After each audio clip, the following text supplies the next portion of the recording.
मुगलिया सल्तनत का सूरज आसमान पर चमक रहा था, लेकिन शहंशाह अकबर के दरबार के भीतर कुछ दरबारियों के दिलों में ईर्ष्या और नफरत का घना अंधेरा छाया हुआ था। यह अंधेरा था बीरबल के खिलाफ। बीरबल, जो न सिर्फ शहंशाह के सबसे प्रिय मित्र और सलाहकार थे, बल्कि अपनी अद्वितीय बुद्धिमानी और हाजिर जवाबी के कारण पूरे हिंदुस्तान में मशहूर थे। उनकी यही प्रसिद्धि कुछ लोगों की आंखों में कांटे की तरह चुभती थी। इन जलने वालों का सरगना था मुख्य वजीर इनायत खान। वह खुद को बीरबल से ज्यादा काबिल समझता था और हमेशा इस मौके की तलाश में रहता था कि कैसे बीरबल को शहंशाह की नजरों में गिराया जाए। उसके इस गिरोह में मुल्ला दो प्याजा और कुछ अन्य चापलूस दरबारी भी शामिल थे। वे सब मिलकर दिनरात बीरबल के खिलाफ साजिशें रचते, लेकिन हर बार बीरबल अपनी चतुराई से उनके जाल को काट देते थे। एक दिन जब बीरबल किसी जरूरी काम से कुछ दिनों के लिए राजधानी से बाहर गए हुए थे, इनायत खान को एक सुनहरा मौका मिल गया। उसने अपने साथियों के साथ मिलकर एक ऐसी खतरनाक और अचूक योजना बनाई जिससे उन्हें यकीन था कि बीरबल का खेल हमेशा के लिए खत्म हो जाएगा। वे सब मिलकर शहंशाह अकबर के पास पहुंचे। इनायत खान ने बड़ी विनम्रता का ढोंग करते हुए कहा, आलम पनाह, गुस्ताखी माफ हो, लेकिन हम सब दरबारियों के मन में एक शंका है। अकबर ने अपनी कलम रोककर पूछा, कैसी शंका इनायत खान? इनायत खान ने कहा, जहां पनाह, हम सब बीरबल की बुद्धिमानी का बहुत सम्मान करते हैं, लेकिन कभी कभी लगता है कि आप उन पर कुछ ज्यादा ही भरोसा करते हैं। हम मानते हैं कि वह चतुर हैं, लेकिन क्या वह सच में उतने बुद्धिमान हैं जितना उन्हें समझा जाता है? या फिर यह सिर्फ किस्मत का खेल है कि वह हर बार सही जवाब दे देते हैं? अकबर मुस्कुराए। इनायत खान, यह किस्मत नहीं, उनकी काबिलियत है। हमने कई बार उन्हें परखा है। मुल्ला दो प्याजा ने बीच में बात काटी, लेकिन जहां पनाह, असली सोने की परख तो आग में ही होती है। हम चाहते हैं कि आप बीरबल की एक सार्वजनिक परीक्षा लें, एक ऐसी परीक्षा जो उनकी बुद्धि की हर परत को कुरेद कर रख दे। इससे दूध का दूध और पानी का पानी हो जाएगा। अगर वह पास हो गए तो हम सब उन्हें अपना गुरु मान लेंगे, और अगर फेल हो गए तो यह साबित हो जाएगा कि दरबार में और भी काबिल लोग मौजूद हैं। अकबर को यह विचार दिलचस्प लगा। उन्हें अपनी सल्तनत और बीरबल की बुद्धिमानी पर पूरा भरोसा था। उन्होंने कहा, ठीक है, हमें तुम्हारी चुनौती मंजूर है। बीरबल के लौटते ही उसकी सार्वजनिक परीक्षा होगी, लेकिन सवाल तुम लोग तैयार करोगे, ऐसे सवाल जो सच में किसी की बुद्धि की गहराई को नाप सकें। इनायत खान और उसके साथी तो यही चाहते थे। उन्हें अपनी साजिश को अंजाम देने का शाही फरमान मिल गया था। उन्होंने मिलकर 3 ऐसे सवाल तैयार किए जो ऊपरी तौर पर तो साधारण लगते थे, लेकिन असल में वे मौत के फंदे थे।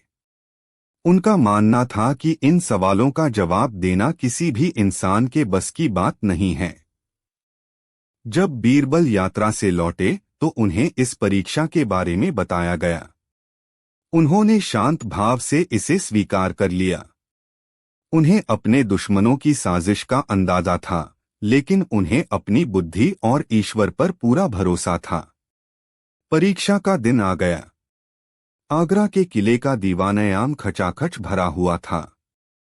सिर्फ दरबारी ही नहीं, बल्कि शहर के आम लोग भी इस अनोखी परीक्षा को देखने के लिए जमा हुए थे। शहंशाह अकबर अपने भव्य सिंहासन पर विराजमान थे। उनके चेहरे पर उत्सुकता और थोड़ा सा तनाव भी था। आज उनके सबसे प्रिय दोस्त की इज्जत दांव पर लगी थी। बीरबल शांतचित्त होकर अपनी जगह पर खड़े थे। इनायत खान, मुल्ला दो प्याजा और उनके साथी विजेता की मुस्कान के साथ अपनी जगहों पर बैठे थे। इनायत खान अपनी जगह से उठा और उसने अपनी भारी आवाज में पहला सवाल दागा। पहली परीक्षा, मीठा कुआं। बीरबल, इनायत खान ने व्यंग्यात्मक लहजे में कहा, शहंशाह की प्रजा मीठे पानी के लिए तरस रही है। तुम्हें इसी आगरा शहर की जमीन में एक ऐसा कुआं खोदना है जिसका पानी गंगाजल की तरह मीठा हो। और हाँ, तुम्हारे पास इस काम के लिए सिर्फ 1 महीने का समय है। यह सवाल सुनते ही दरबार में सन्नाटा छा गया। यह कैसा सवाल था? आगरा का पानी खारा था, यह बात बच्चा बच्चा जानता था। जमीन के नीचे से मीठा पानी निकालना किसी इंसान के बस में कैसे हो सकता है? यह तो सरासर प्रकृति को चुनौती देने जैसा था। लोग कानाफूसी करने लगे कि यह तो बीरबल को फंसाने की सीधी सीधी साजिश है। अकबर भी चिंतित हो गए। उन्होंने इनायत खान से कहा, यह तो असंभव है। तुम बीरबल से कोई चमत्कार करने को कह रहे हो। लेकिन बीरबल के चेहरे पर कोई शिकन नहीं थी। उन्होंने मुस्कुराकर कहा, जहां पनाह, मुझे यह शर्त मंजूर है। मैं 1 महीने के अंदर आगरा की धरती से मीठा पानी निकालकर दिखाऊंगा। लेकिन मेरी भी एक शर्त है। कैसी शर्त? इनायत खान ने पूछा। बीरबल ने कहा, शर्त यह है कि इस कुएं को खोदने के लिए मुझे शाही खजाने से 1 लाख सोने की मोहरें और 100 मजदूर चाहिए होंगे। और हाँ, कुआं कहाँ खोदा जाएगा, यह जगह मैं खुद चुनूंगा। इनायत खान को लगा कि बीरबल हार मानकर बस शाही खजाने को लूटना चाहता है। उसने सोचा, ठीक है, लूट ले। 1 महीने बाद जब मीठा पानी नहीं निकलेगा तो इसे चोरी और नाकामी दोनों के जुर्म में सजा मिलेगी। उसने फौरन हाँ कर दी। बीरबल ने 1 लाख मोहरें और 100 मजदूर लिए और शहर के बाहर एक सूनी जगह पर कुआं खोदने का काम शुरू करवा दिया। पहले कुछ दिन तो काम जोर शोर से चला, लेकिन फिर बीरबल ने मजदूरों से काम बंद करवा दिया और उस जगह पर पहरा लगवा दिया। वह हर रोज उस जगह जाते, घंटों वहां बैठते और वापस आ जाते। दिन बीतते गए। पूरा शहर इंतजार कर रहा था कि कब मीठे पानी का कुआं तैयार होगा। इनायत खान और उसके दोस्त रोज बीरबल का मजाक उड़ाते। 1 महीना पूरा होने में जब सिर्फ 2 दिन बचे तो इनायत खान शहंशाह के पास पहुंचा और बोला, जहां पनाह, बीरबल ने शाही खजाने का दुरुपयोग किया है। उसने कोई कुआं नहीं खोदा। अब उसकी सजा का समय आ गया है। अकबर ने बीरबल को तलब किया। बीरबल, क्या बात है? मीठे पानी का कुआं कहाँ है?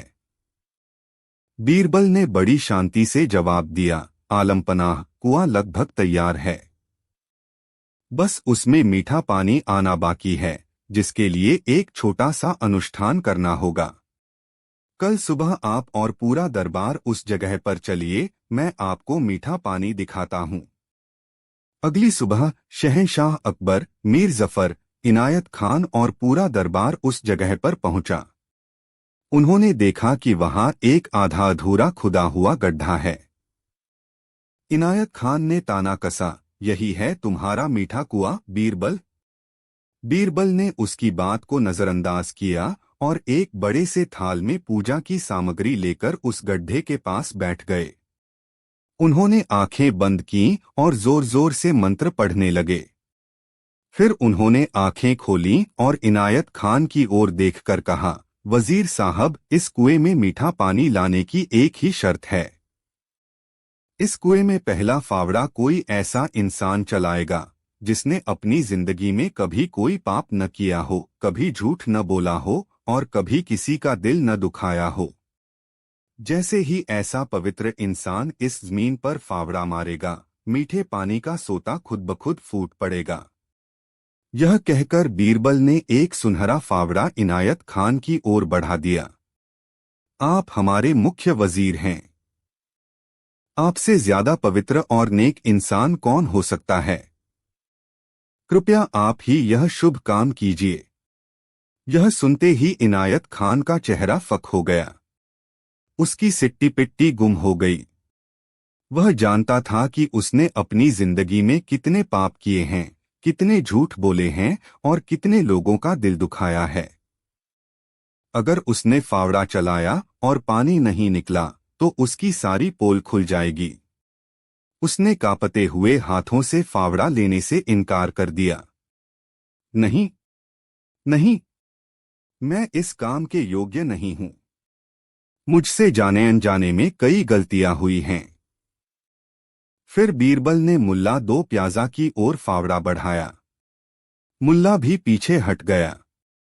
एक एक करके बीरबल ने अपने सभी दुश्मनों और दरबारियों को फावड़ा चलाने को कहा, लेकिन किसी की हिम्मत नहीं हुई। सबने सिर झुका लिया। सब जानते थे कि वे दूध के धुले नहीं हैं। अंत में बीरबल शहंशाह अकबर के पास गए और कहा, जहां पनाह, अब आप ही इस सल्तनत के सबसे पाक इंसान हैं। शायद यह काम आपके ही हाथों से संभव हो। अकबर मुस्कुराए। वह बीरबल की चाल समझ गए थे। उन्होंने कहा, बीरबल, हम भी इंसान हैं। एक शासक को राज चलाने के लिए कई कठोर फैसले लेने पड़ते हैं। हम खुद को पूरी तरह निष्पाप नहीं कह सकते। तब बीरबल खड़े हुए और जोर से बोले, तो जब इस दरबार में और इस सल्तनत में एक भी ऐसा इंसान मौजूद नहीं है जो खुद को पूरी तरह से निष्पाप और पवित्र मानता हो, तो फिर इस खारी धरती से मीठे पानी की उम्मीद करना कैसे संभव है? जहां पनाह, मीठा पानी जमीन से नहीं, इंसान के मन और कर्मों से निकलता है।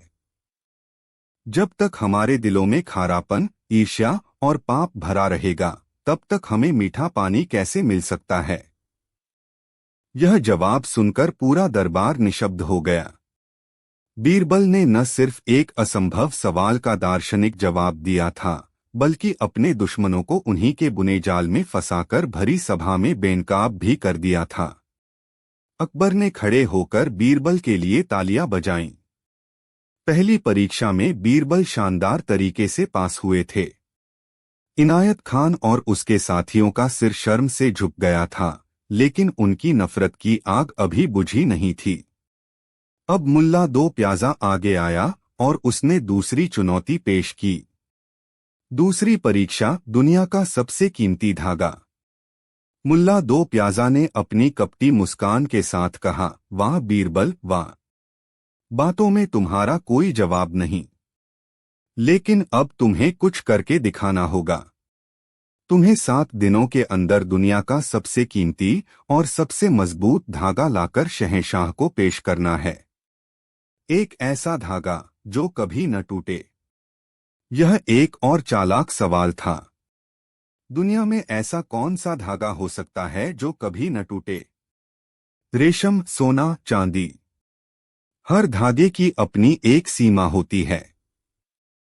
बीरबल ने इस चुनौती को भी स्वीकार कर लिया। उन्होंने 7 दिनों की मोहलत मांगी। इन 7 दिनों में बीरबल ने कुछ खास नहीं किया। वह बस दरबार आते, अपना काम करते और घर चले जाते। उनके दुश्मन यह देखकर खुश थे कि बीरबल को कोई रास्ता नहीं सूझ रहा है। 7वें दिन जब दरबार लगा तो मुल्ला दो प्याजा ने पूछा, क्यों बीरबल, ले आए दुनिया का सबसे मजबूत धागा या मान ली हार? बीरबल मुस्कुराए और अपनी जेब से एक छोटी सी डिबिया निकाली। उन्होंने वह डिबिया शहंशाह अकबर को पेश की। जहां पनाह, इस डिबिया में दुनिया का सबसे कीमती और सबसे मजबूत धागा है। सबकी आंखें उस डिबिया पर टिक गईं। अकबर ने उत्सुकता से डिबिया खोली, लेकिन अंदर देखकर सब हैरान रह गए। डिबिया खाली थी। मुल्ला दो प्याजा जोर से हंसा। हाँ हाँ हाँ, मैंने कहा था न, यह पागल हो गया है। खाली डिबिया दिखाकर हमें बेवकूफ बना रहा है। अकबर ने भी हैरानी से पूछा, बीरबल, यह क्या मजाक है? इसमें तो कुछ भी नहीं है। बीरबल ने बड़ी गंभीरता से कहा, जहां पनाह, इसमें धागा है, लेकिन वह हर किसी को दिखाई नहीं देता। यह विश्वास का धागा है। यह दुनिया का सबसे कीमती और सबसे मजबूत धागा है। यही वह धागा है जो एक राजा को उसकी प्रजा से, एक दोस्त को दूसरे दोस्त से और एक इंसान को ईश्वर से जोड़ता है। जब तक यह धागा मजबूत रहता है, कोई भी रिश्ता नहीं टूट सकता। और जिस दिन यह धागा टूट जाता है, दुनिया की कोई भी दौलत उस रिश्ते को वापस नहीं जोड़ सकती। उन्होंने मुल्ला दो प्याजा की ओर देखकर कहा, यह धागा सिर्फ उन्हीं लोगों को दिखाई नहीं देता जिनके मन में शक, नफरत और अविश्वास भरा हो। शायद इसीलिए आपको यह डिबिया खाली नजर आ रही है। बीरबल के इस गहरे और दार्शनिक जवाब ने एक बार फिर सबको चुप करा दिया। अकबर बीरबल की सोच की गहराई से बहुत प्रभावित हुए। उन्होंने कहा, सच कहा बीरबल, विश्वास से बढ़कर कोई धागा नहीं। दूसरी परीक्षा में भी बीरबल की जीत हुई थी। अब इनायत खान और उसके साथियों के पास आखिरी मौका था। वे गुस्से और हताशा से भरे हुए थे। इनायत खान ने अपनी आखिरी और सबसे खतरनाक चुनौती पेश की। तीसरी परीक्षा, मौत का फरमान। इनायत खान ने अपनी कापती हुई लेकिन नफरत से भरी आवाज में कहा, बीरबल, तुमने 2 परीक्षाओं में अपनी बातों की चालाकी से खुद को बचा लिया, लेकिन अब तुम्हें एक काम करना होगा जिससे बचना नामुमकिन है। शहंशाह चाहते हैं कि तुम खुद अपने लिए मौत का तरीका चुनो। तुम बताओ, तुम कैसे मरना चाहोगे? फांसी पर लटककर, जहर पीकर या तलवार से सिर कटवाकर? तुम्हें इन तीनों में से एक चुनना ही होगा। यह सवाल नहीं, बल्कि एक सीधा सीधा मौत का फरमान था। यह सुनकर पूरे दरबार में हाहाकार मच गया। रानी जोधाबाई, जो पर्दे के पीछे से यह सब देख रही थीं, घबरा गईं। यह कैसी परीक्षा थी? अकबर खुद भी इस क्रूर सवाल से स्तब्ध रह गए। उन्होंने इनायत खान को रोकना चाहा, लेकिन बीरबल ने उन्हें हाथ के इशारे से रोक दिया। बीरबल के सामने अब कोई रास्ता नहीं था। वह जो भी चुनते, उनकी मौत निश्चित थी। उनके दुश्मनों के चेहरे पर एक शैतानी खुशी थी। उन्हें यकीन था कि आज बीरबल का अंत निश्चित है। बीरबल ने एक लंबी, गहरी सांस ली। उन्होंने एक नजर शहंशाह पर डाली, फिर पूरे दरबार पर और फिर अपने दुश्मनों पर। उनकी आंखों में न डर था, न घबराहट। वह आगे बढ़े और बोले, जहांपनाह, अगर आपकी यही इच्छा है तो मैं उसे पूरा करने के लिए तैयार हूं। मैंने अपने लिए मौत का तरीका चुन लिया है। सबकी सांसें थम गईं। बीरबल ने कहा, मैं न तो फांसी पर लटककर मरना चाहता हूं, न जहर पीकर और न ही तलवार से अपना सिर कटवाकर। मैं बुढ़ापे की मौत मरना चाहता हूं। एक पल का सन्नाटा, और फिर लोगों को बीरबल की बात का मतलब समझ में आया। बीरबल ने आगे कहा, मैं चाहता हूं कि मैं एक लंबा और स्वस्थ जीवन जीऊं। अपने सभी कर्तव्यों को पूरा करूं, अपने परिवार के साथ रहूं और जब मेरा समय आए तो मैं स्वाभाविक रूप से बुढ़ापे के कारण अपने बिस्तर पर शांति से अपनी आखिरी सांस लूं। यही है मेरी चुनी हुई मौत।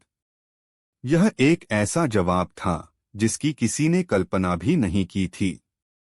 बीरबल ने मौत के सवाल को ही जीवन के आशीर्वाद में बदल दिया था। उन्होंने उन तीनों विकल्पों को ही खारिज कर दिया था और एक ऐसा चौथा विकल्प चुना था जिसे कोई मना नहीं कर सकता था।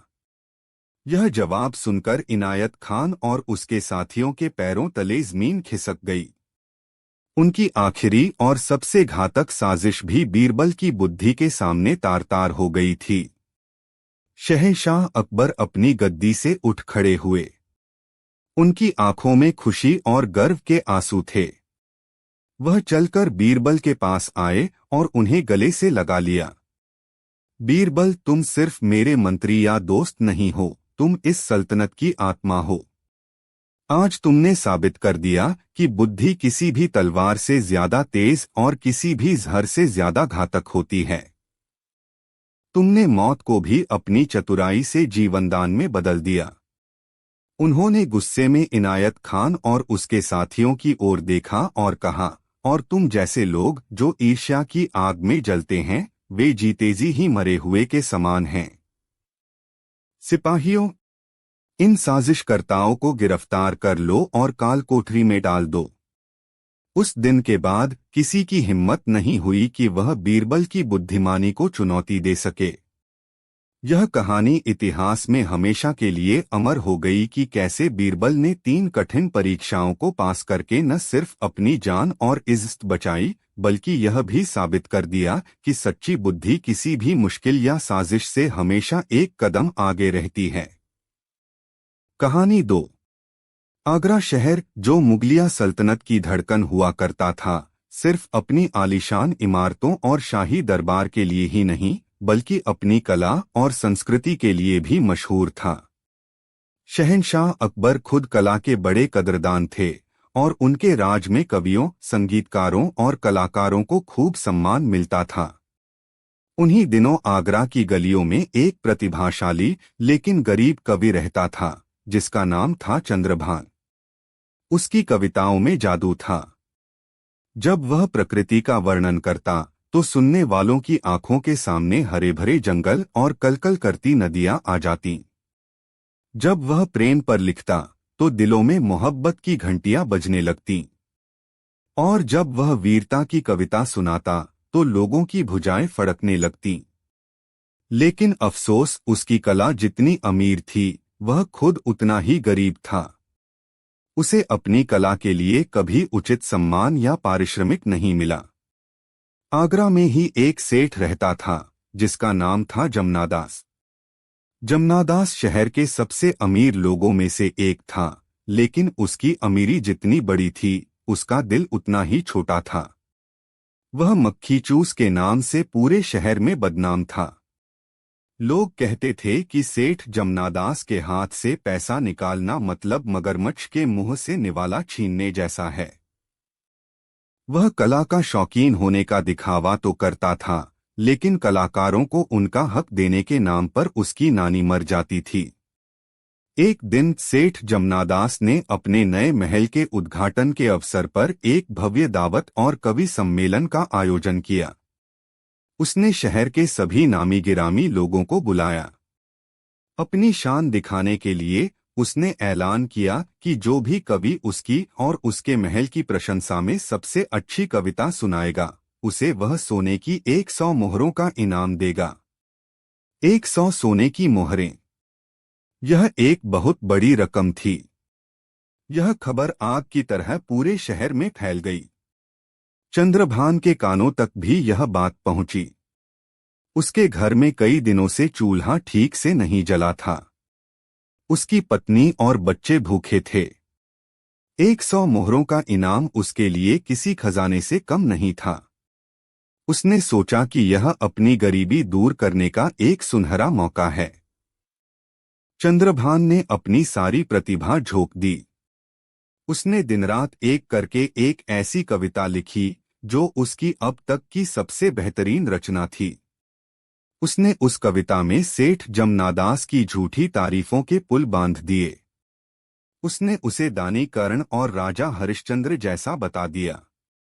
उसने उसके महल को इंद्र के महल से भी ज्यादा खूबसूरत बताया और उसकी दौलत की तुलना कुबेर के खजाने से कर दी। नियत दिन पर चंद्रभान सेठ जमनादास की महफिल में पहुंचा। महफिल सितारों से सजी थी। बड़े बड़े अमीर और दरबारी मौजूद थे। एक एक करके कई कवियों ने अपनी कविताएं सुनाई, लेकिन किसी की भी कविता में वह बात नहीं थी जो सेठ के लालची मन को छू सके। आखिर में चंद्रभान की बारी आई। वह मंच पर आया। उसके कपड़े पुराने थे, लेकिन उसकी आंखों में आत्मविश्वास की चमक थी। उसने अपनी बुलंद और सुरीली आवाज में कविता सुनानी शुरू की। जैसे जैसे वह कविता पढ़ता गया, पूरी महफिल मंत्रमुग्ध हो गई। लोगों ने आज तक ऐसी शानदार कविता नहीं सुनी थी। जब उसने कविता समाप्त की तो पूरा हॉल तालियों की गड़गड़ाहट से गूंज उठा। सेठ जमनादास भी अपनी तारीफ सुनकर फूला नहीं समा रहा था। उसका चेहरा गर्व से चमक रहा था। उसने खड़े होकर ऐलान किया, वाह वाह, क्या कमाल की कविता है। नौजवान, तुमने तो हमारा दिल जीत लिया।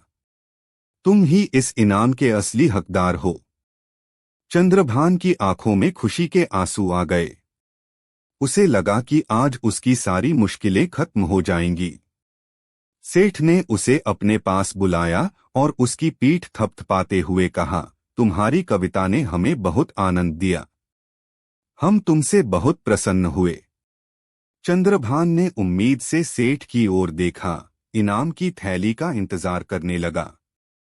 लेकिन सेठ जमनादास तो ठहरा जन्मजात कंजूस। उसने इनाम देने की बात तो कर दी थी, लेकिन अब 100 सोने की मोहरें देते हुए उसकी जान निकल रही थी। उसने एक मक्कारी भरी मुस्कान के साथ कहा, नौजवान, तुमने हमें अपनी कविता सुनाकर जो खुशी दी है, उसके बदले में हम भी तुम्हें अपनी प्रशंसा और आशीर्वाद देते हैं। जाओ, सदा खुश रहो। यह कहकर सेठ जमनादास अपनी गद्दी पर जाकर बैठ गया, जैसे कुछ हुआ ही न हो। चंद्रभान हक्का बक्का रह गया। यह क्या हुआ? इनाम कहाँ गया?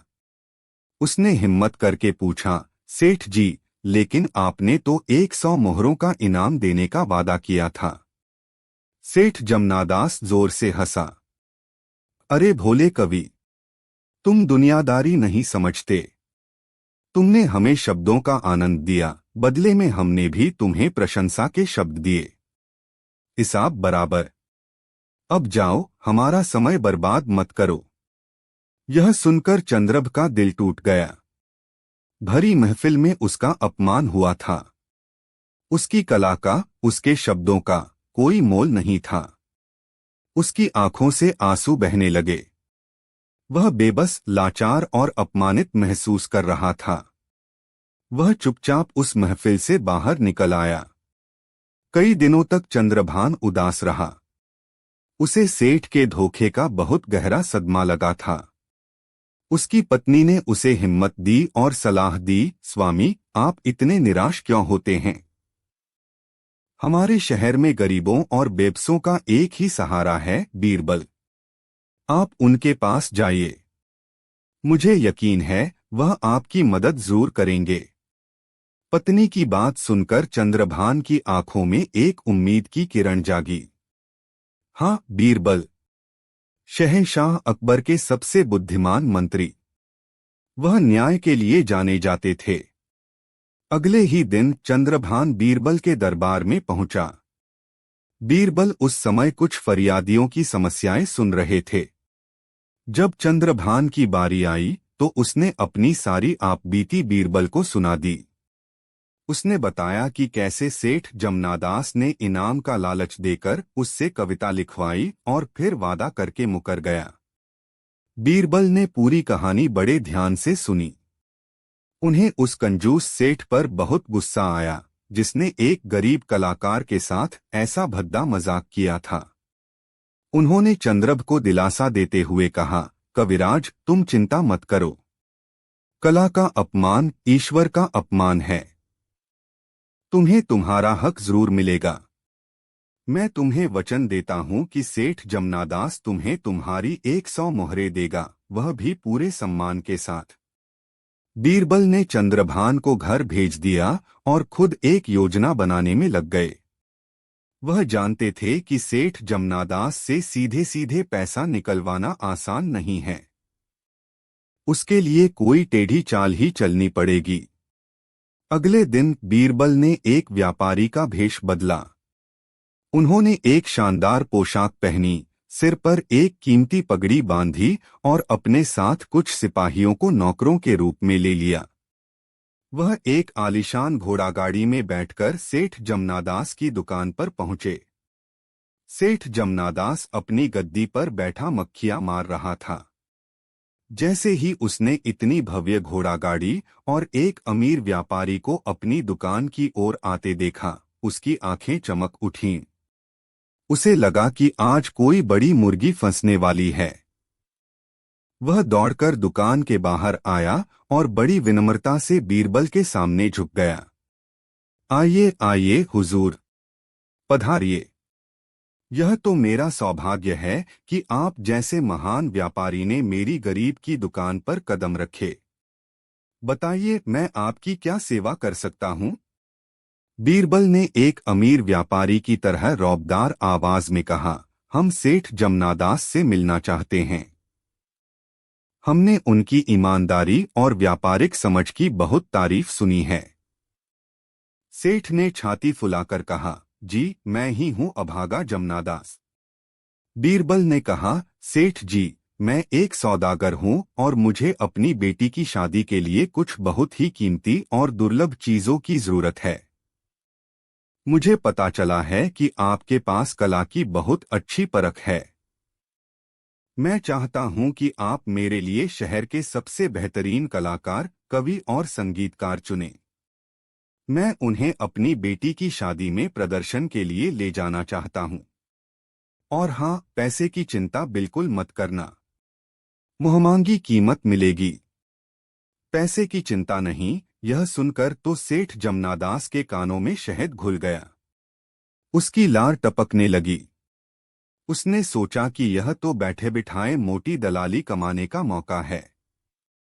उसने बड़ी चापलूसी से कहा, हुजूर, आप बिल्कुल सही जगह आए हैं। इस शहर के जरे और हर कलाकार की रग-रग से मैं वाकिफ हूं। आप बताइए, आपको क्या चाहिए? बीरबल ने कहा, मुझे एक ऐसा चित्रकार चाहिए जो हवा में उड़ते हुए पक्षी की तस्वीर बना दे। एक ऐसा संगीतकार चाहिए जो अपने संगीत से पत्थर को भी रुला दे। और एक ऐसा कवि चाहिए जिसके शब्द सीधे दिल में उतर जाएं। सेठ जमनादास ने फौरन कहा, हुजूर, सब मिल जाएंगे। आप बस मुझे एक दिन का समय दीजिए। मैं कल आपके लिए शहर के सबसे बेहतरीन कलाकारों को यहीं पेश कर दूंगा। बीरबल ने कहा, ठीक है। लेकिन याद रहे, कलाकार सच में लाजवाब होने चाहिए। हम कला की कीमत अदा करना जानते हैं। यह कहकर बीरबल अपनी घोड़ागाड़ी में बैठकर चले गए। उनके जाते ही सेठ जमनादास काम पर लग गया।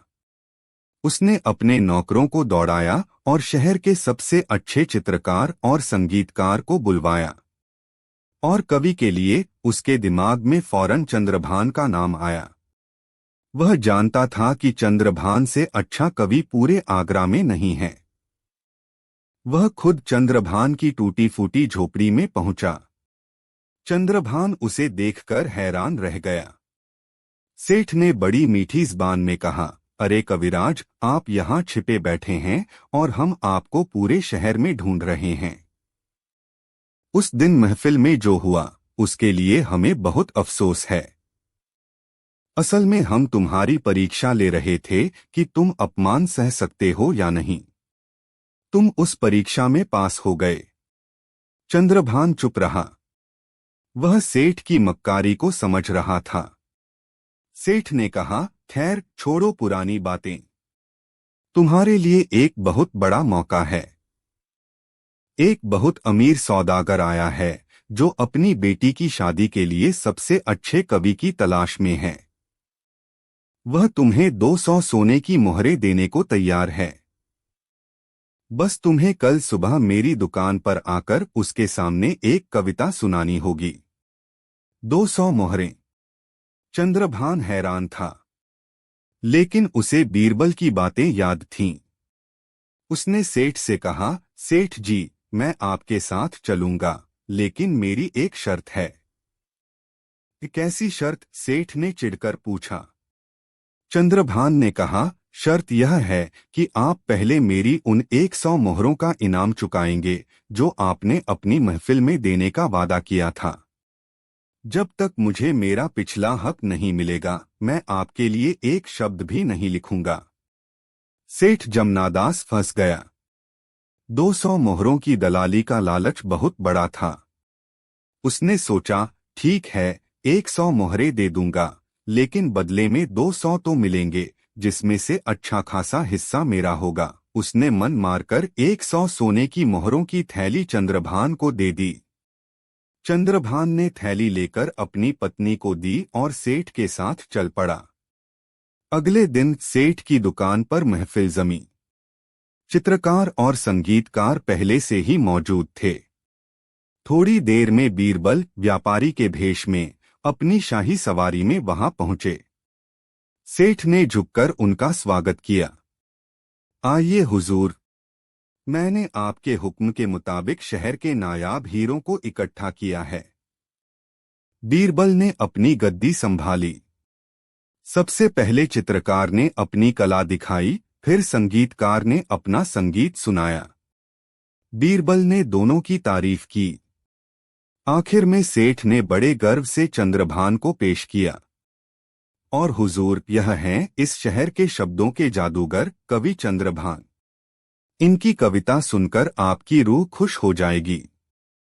बीरबल ने चंद्रभान की ओर देखा और कहा, ठीक है कविराज, हमें अपनी सबसे बेहतरीन रचना सुनाइए।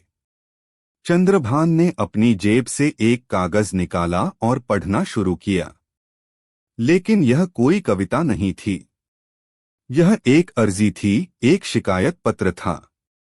उसने बुलंद आवाज में पढ़ना शुरू किया। सेवा में श्रीमान कोतवाल साहब, आगरा। विषय सेठ जमनादास द्वारा किए गए धोखे और अन्याय के खिलाफ शिकायत। महोदय, सविनय निवेदन यह है कि मैं चंद्रभान एक गरीब कवि हूँ। कुछ दिनों पहले इस शहर के कंजूस और धोखेबाज सेठ जमनादास ने मुझसे अपनी प्रशंसा में कविता लिखवाई और 100 मोहरों का इनाम देने का वादा किया। लेकिन बाद में यह अपने वादे से मुकर गया। आज बड़ी मुश्किल से एक अन्य मौके का लालच देकर इसने मेरा बकाया चुकाया है। आथा आपसे निवेदन है कि ऐसे धोखेबाज सेठ को कड़ी से कड़ी सजा दी जाए, ताकि यह भविष्य में किसी और गरीब कलाकार के साथ ऐसा अन्याय न कर सके। आपका प्रार्थी चंद्रभान। यह सुनते ही सेठ जमनादास के पैरों तले जमीन खिसक गई। उसका चेहरा सफेद पड़ गया। वह समझ गया कि यह कोई सौदागर नहीं बल्कि कोई और ही है और वह बुरी तरह फंस चुका है। उसने बीरबल की ओर देखा। बीरबल अब अपनी व्यापारी वाली पोशाक उतार चुके थे और मंत्री बीरबल के रूप में सामने खड़े थे। उनके साथ जो नौकर थे वे असल में शाही सिपाही थे। सेठ जमनादास कांपता हुआ बीरबल के पैरों में गिर पड़ा। मंत्री जी, मुझे माफ कर दीजिए, मुझसे बहुत बड़ी भूल हो गई। बीरबल ने अपनी गरजती हुई आवाज में कहा, सेठ जमनादास, तुमने न सिर्फ एक कलाकार का अपमान किया है बल्कि शहंशाह अकबर की सल्तनत में धोखेबाजी का अपराध भी किया है। तुमने सोचा था कि तुम्हारी चालाकी किसी को समझ नहीं आएगी। उन्होंने सिपाहियों को हुक्म दिया, इस धोखेबाज सेठ को गिरफ्तार कर लो। इसे शहंशाह के सामने पेश किया जाएगा, वही इसका फैसला करेंगे। सिपाही सेठ को घसीटते हुए ले जाने लगे। फिर बीरबल चंद्रभान की ओर मुड़े। उनके चेहरे पर अब एक सौम्य मुस्कान थी। उन्होंने कहा, कविराज, आज तुमने साबित कर दिया कि कलम में तलवार से ज्यादा ताकत होती है। तुमने अपनी कलम से ही अपना न्याय हासिल किया है। उन्होंने उसे 100 मोहरों की एक और थैली देते हुए कहा, यह तुम्हारी बहादुरी का इनाम है और आज से तुम शाही कवि नियुक्त किए जाते हो। तुम्हारी कला का सम्मान अब शहंशाह के दरबार में होगा। चंद्रभान की आंखों से खुशी के आंसू बह निकले। उसने बीरबल के पैर छू लिए। उसे न सिर्फ अपना इनाम मिला बल्कि वह सम्मान भी मिला जिसका वह हमेशा से हकदार था। यह कहानी हमें सिखाती है कि कला अनमोल है और कलाकार का सम्मान होना चाहिए, और यह भी कि अन्याय चाहे कितना भी ताकतवर क्यों न हो, बुद्धि और साहस के सामने उसे एक न एक दिन घुटने टेकने ही पड़ते हैं। बीरबल ने एक बार फिर साबित कर दिया था कि वह सिर्फ मंत्री नहीं बल्कि गरीबों और बेबसों के लिए न्याय के सबसे बड़े प्रतीक थे। कहानी 3। हिंदुस्तान की सरजमी पर जब मुगलिया सल्तनत का परचम लहराता था, तब बादशाहों के भी बादशाह जलालुद्दीन मोहम्मद अकबर का राज था। अकबर सिर्फ एक महान शासक ही नहीं, बल्कि शौकीन मिजाज के इंसान भी थे। उनके शौक भी शाही हुआ करते थे। इन्हीं शौकों में से एक था उनका प्रिय तोता हीरामन। हीरामन कोई आम तोता नहीं था। उसके पंख इंद्रधनुष के रंगों की तरह चमकते थे, उसकी आंखें किसी कीमती नीलम जैसी थीं, और उसकी आवाज में शहद से भी ज्यादा मिठास थी।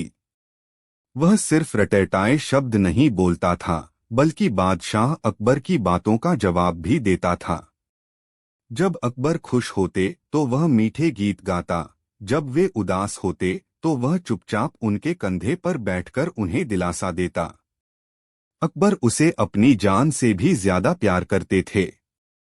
वह उनके लिए सिर्फ एक पक्षी नहीं, बल्कि एक वफादार दोस्त, एक हमराज था। उन्होंने पूरे राज्य में यह ऐलान करवा दिया था कि हीरामन की देखभाल में कोई कमी नहीं रहनी चाहिए। उसकी सेवा में दसियों सेवक लगे रहते थे। उसे दुनिया के सबसे लजीज फल खिलाए जाते थे, और शाही हकीम रोजाना उसकी सेहत की जांच करते थे। एक दिन दरबार में बैठे बैठे अकबर ने अपने प्रिय तोते की ओर देखकर एक अजीब ऐलान कर दिया। उन्होंने गंभीर आवाज में कहा, दरबार में मौजूद सभी लोग कान खोलकर सुन लें।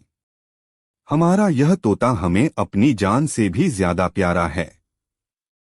इसकी जिंदगी हमारी खुशी से जुड़ी है।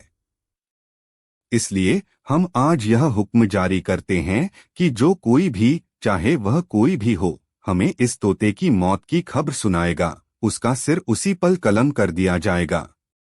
बादशाह का हुक्म सुनते ही दरबार में सन्नाटा छा गया।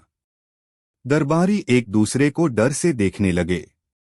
बीरबल के चेहरे पर भी एक हल्की सी चिंता की लकीर उभर आई। बादशाह का हुक्म पत्थर की लकीर था। किसी की हिम्मत नहीं थी कि उस पर सवाल उठाए। सबने सिर झुकाकर इस अजीब और सख्त फरमान को मान लिया। लेकिन इस फरमान ने एक इंसान की रातों की नींद उड़ा दी थी, राम सिंह, वह सेवक जो तोते की देखभाल के लिए मुख्य रूप से जिम्मेदार था। अब वह तोते की परछाई से भी डरने लगा था। वह दिन रात बस यही दुआ करता कि हीरामन हमेशा सलामत रहे। समय का पहिया घूमता रहा। कई महीने बीत गए। मौसम बदले, लेकिन बादशाह का अपने तोते के लिए प्यार और उनका वह भयानक हुक्म नहीं बदला। फिर एक दिन वही हुआ जिसका सबको डर था। उस सुबह जब राम सिंह तोते को उसका पसंदीदा अमरूद खिलाने आया, तो उसने देखा कि हीरामन पिंजरे के तल पर शांत पड़ा है। उसके खूबसूरत पंखों की चमक फीकी पड़ चुकी थी, उसकी नीलम जैसी आंखें हमेशा के लिए बंद हो चुकी थीं। उसने तोते को हिलाया, उसे पुकारा, लेकिन हीरामन के शरीर में कोई हरकत नहीं हुई। तोता मर चुका था। यह देखते ही राम सिंह के पैरों तले जमीन खिसक गई। उसके कानों में बादशाह अकबर के शब्द गूंजने लगे, उसका सिर कलम कर दिया जाएगा। मौत साक्षात उसके सामने खड़ी थी। पसीने से लथपथ कांपते हुए हाथों से उसने अपना सिर पकड़ लिया। वह क्या करे, कहाँ जाए? अगर वह यह खबर बादशाह को देता है तो उसकी मौत पक्की है, और अगर वह चुप रहता है तो भी जब बादशाह को पता चलेगा तो उसे अपनी जान से हाथ धोना पड़ेगा। मौत के इस खौफनाक साये से बचने के लिए उसे सिर्फ एक ही नाम याद आया, बीरबल। राम सिंह हामफता हुआ, गिरता पड़ता बीरबल के निवास पर पहुंचा और उनके पैरों में गिर पड़ा। उसने रोते हुए कहा, मंत्री जी, मुझे बचाइए, मेरी रक्षा कीजिए, मैं बर्बाद हो गया। बीरबल ने उसे उठाते हुए कहा, शांत हो जाओ राम सिंह, पहले खड़े हो जाओ और बताओ हुआ क्या है। ऐसी कौन सी आफत आ पड़ी है? राम सिंह ने कांपती आवाज में बताया, मंत्री जी, हीरामन, बादशाह का प्रिय तोता, वह मर गया है। यह सुनते ही बीरबल के चेहरे पर भी गंभीरता छा गई। वह जानते थे कि यह कोई छोटी मोटी समस्या नहीं है। उन्होंने एक पल के लिए आंखें बंद की और गहरी सोच में डूब गए। राम सिंह उम्मीद भरी नजरों से उन्हें देख रहा था। कुछ देर सोचने के बाद बीरबल ने अपनी आंखें खोली। उनके चेहरे पर अब डर नहीं बल्कि एक शांत आत्मविश्वास था। उन्होंने राम सिंह से कहा, घबराओ मत राम सिंह, तुम यहीं रुको। बादशाह तक यह खबर मैं पहुंचाऊंगा। बस जैसा मैं कहता हूं वैसा ही करना। दरबार में सब कुछ सामान्य था। अकबर अपने मंत्रियों से राज्य के मामलों पर चर्चा कर रहे थे, लेकिन उनकी नजरें बार बार उस जगह जा रही थीं जहां हीरामन का पिंजरा रखा जाता था, जो आज खाली था। अकबर ने पूछा, बीरबल, आज हमारा हीरामन दिखाई नहीं दे रहा। सब खैरियत तो है? राम सिंह उसे लेकर क्यों नहीं आया? ठीक उसी समय बीरबल ने दरबार में प्रवेश किया। उनके चेहरे पर उदासी का भाव था, लेकिन उनकी चाल में कोई घबराहट नहीं थी। उन्होंने बादशाह को झुककर सलाम किया। अकबर ने फिर पूछा, आओ बीरबल, हम तुम्हारा ही इंतजार कर रहे थे। बताओ हमारा तोता कहाँ है? पूरा दरबार शांत हो गया। सबकी नजरें बीरबल पर टिकी थीं। बीरबल के दुश्मन मन ही मन मुस्कुरा रहे थे। बीरबल ने एक गहरी सांस ली और बहुत ही दुखी और रहस्यमय आवाज में बोलना शुरू किया, जहां पनाह, आपका प्रिय तोता, आज उसने एक अद्भुत काम किया है। अकबर की आंखों में चमक आ गई। उन्होंने उत्सुकता से पूछा, अद्भुत काम? कैसा अद्भुत काम? बताओ बीरबल, जल्दी बताओ। बीरबल ने सिर झुकाकर कहा, आलमपनाह, आज सुबह से आपका तोता न कुछ खा रहा है न कुछ पी रहा है, नहीं वह अपनी मीठी आवाज में आपका नाम ले रहा है। बस पिंजरे में एक ही मुद्रा में लेटा हुआ है। अकबर के चेहरे पर चिंता की लकीरें उभर आईं। वह चिंतित होकर बोले, क्या हुआ उसे? हकीम को बुलाया? उसकी तबीयत तो ठीक है। बीरबल ने उसी रहस्यमय अंदाज में जवाब दिया, जहां पनाह, मैंने जब उसे छूने की कोशिश की तो उसके शरीर में कोई हरकत नहीं हुई। उसने अपनी आंखें बंद कर ली हैं और वह उन्हें खोल ही नहीं रहा है। अब अकबर की चिंता गुस्से में बदलने लगी। उन्होंने गुस्से से कहा, बीरबल, पहेलियां मत बुझाओ, साफ साफ कहो कि बात क्या है। हमारे तोते को हुआ क्या है? यही वह पल था जहां बीरबल ने अपनी बुद्धिमानी का सबसे बड़ा दांव खेला। उन्होंने जमीन की ओर देखते हुए एक दार्शनिक की तरह बोलना शुरू किया, जहां पनाह, ऐसा लगता है कि आपका तोता परमपिता परमेश्वर के ध्यान में लीन हो गया है। उसने दुनिया के सारे मोहमाया त्याग दिए हैं।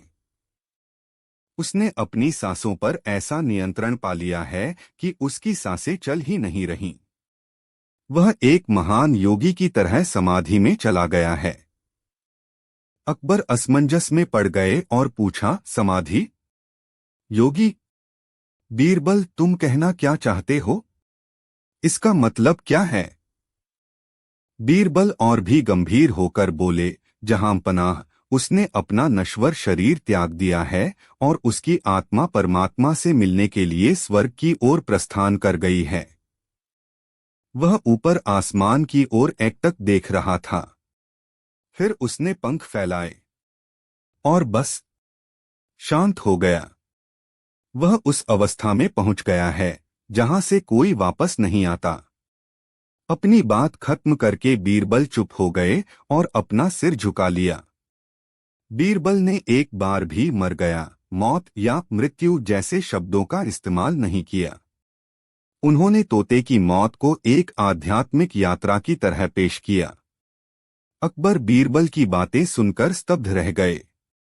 धीरे धीरे उन्हें पूरी बात समझ में आ गई। उनका प्रिय तोता अब इस दुनिया में नहीं रहा। उनकी आंखों में आंसू आ गए। उन्हें बहुत दुख हुआ, लेकिन बीरबल के शब्दों ने उनके गुस्से को शांत कर दिया था। उन्हें अचानक अपना ही हुक्म याद आया, जो कोई भी इस तोते की मौत की खबर सुनाएगा, उसका सिर कलम कर दिया जाएगा। अकबर ने बीरबल की ओर देखा। बीरबल ने उन्हें मौत की खबर नहीं सुनाई थी। उन्होंने तो सिर्फ तोते की अवस्था का वर्णन किया था। खबर तो बादशाह ने खुद बीरबल के शब्दों का मतलब निकालकर समझी थी। अकबर अपनी गद्दी से उठे और बीरबल के पास आए। उनकी आंखों में आंसू थे, पर गुस्सा नहीं था। उन्होंने कहा, बीरबल, तुम सच में नायाब हो। तुमने हमारे प्रिय तोते के जाने का दुखद समाचार भी हमें दे दिया और हमारे ही हुक्म की लाज भी रख ली। तुमने मौत शब्द का इस्तेमाल किए बिना ही हमें सब कुछ समझा दिया। तुमने न केवल अपनी जान बचाई, बल्कि हमारे गुस्से को भी एक गहरे दुख में बदल दिया। अगर तुम्हारी जगह कोई और होता, तो वह आज अपनी जान जरूर गवा बैठता। बादशाह अकबर ने बीरबल को गले लगा लिया और उनकी बुद्धिमानी के लिए उन्हें ढेरों इनाम दिए। राम सिंह की जान भी बच गई और वह मन ही मन बीरबल को लाखों दुआएं देने लगा।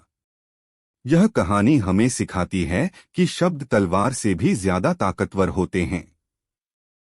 सही समय पर सही तरीके से कहे गए शब्द किसी की जान बचा सकते हैं और सबसे बड़े संकट को भी टाल सकते हैं। बीरबल की यह चतुराई इतिहास के पन्नों में हमेशा के लिए दर्ज हो गई और आज भी हमें यह याद दिलाती है कि बुद्धि ही सबसे बड़ा हथियार है। कहानी 4। मुगलिया सल्तनत का सुनहरा दौर था।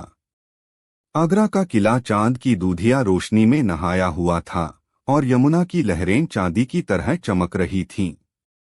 सब कुछ शांत था, सिवाय एक व्यक्ति के, हिंदुस्तान के शहंशाह जलालुद्दीन मोहम्मद अकबर। उस रात न जाने क्यों बादशाह की आंखों से नींद कोसों दूर थी। वह अपने आलीशान बिस्तर पर करवटें बदल रहे थे, लेकिन उनके मन में एक अजीब सी उथल पुथल मची हुई थी। महल के झरोखे से बाहर झांकते हुए उन्होंने देखा, पूरा शहर गहरी नींद में डूबा हुआ था। हर तरफ खामोशी का राज था, जिसे कभी कभी किसी पहरेदार की कदमों की आहट या किसी कुत्ते के भौंकने की आवाज तोड़ देती थी। इस गहरी खामोशी को देखकर अकबर के मन में एक सवाल ने जन्म लिया। एक ऐसा सवाल जो बहुत साधारण था, लेकिन जिसके गर्भ में एक गहरा दर्शन छिपा था। उन्होंने सोचा, पूरी दुनिया सो रही है, लेकिन क्या सच में सब सो रहे हैं? क्या इस अंधेरी रात के सन्नाटे में कोई है जो मेरी तरह ही जाग रहा है? और अगर कोई जाग रहा है तो क्यों? यह सवाल उनके ज़हन में पूरी रात घूमता रहा। अगली सुबह जब दरबार लगा, तो बादशाह अकबर के चेहरे पर रात की बेचैनी साफ झलक रही थी। उनके नवरत्न और दरबारी अदब से बैठे थे, लेकिन बादशाह का ध्यान कहीं और था। उन्होंने अचानक खामोशी को तोड़ते हुए एक सवाल दागा, जो किसी तीर की तरह दरबार के सन्नाटे में जा लगा। दरबार में मौजूद सभी बुद्धिमानों से हमारा एक सवाल है, अकबर ने अपनी भारी आवाज में कहा। हमें यह बताओ कि इस दुनिया में रात भर कौन जागता है? सवाल सुनकर पूरा दरबार सकते में आ गया। यह कैसा सवाल था?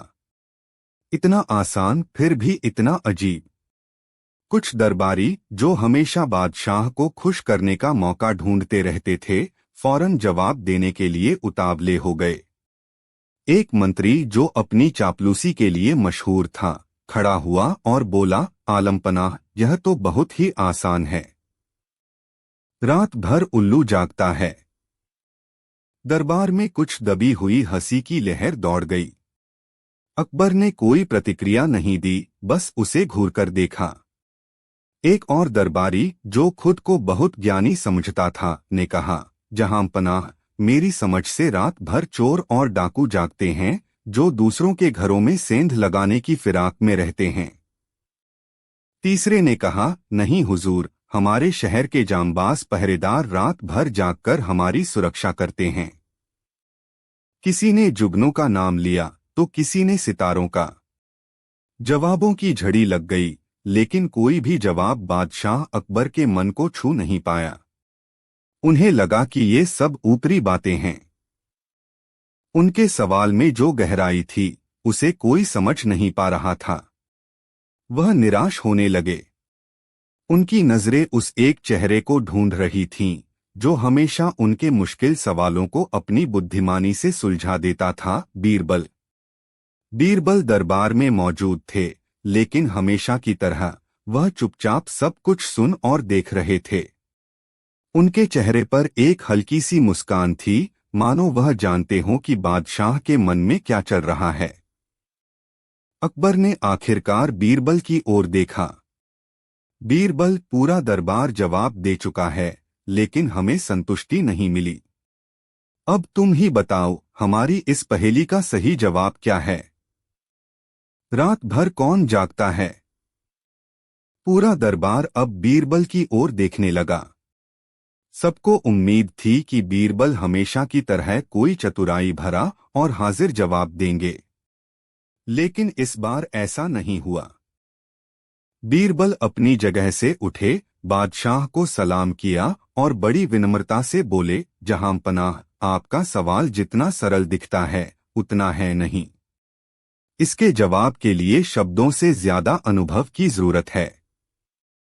अगर आप इजाजत दें तो मैं इस सवाल का जवाब आपको कल दूंगा, लेकिन उसके लिए आपको आज रात मेरे साथ शहर की गलियों में चलना होगा। यह सुनकर सब हैरान रह गए। बादशाह को शहर में घुमाने की बात, लेकिन अकबर को बीरबल का यह अंदाज पसंद आया।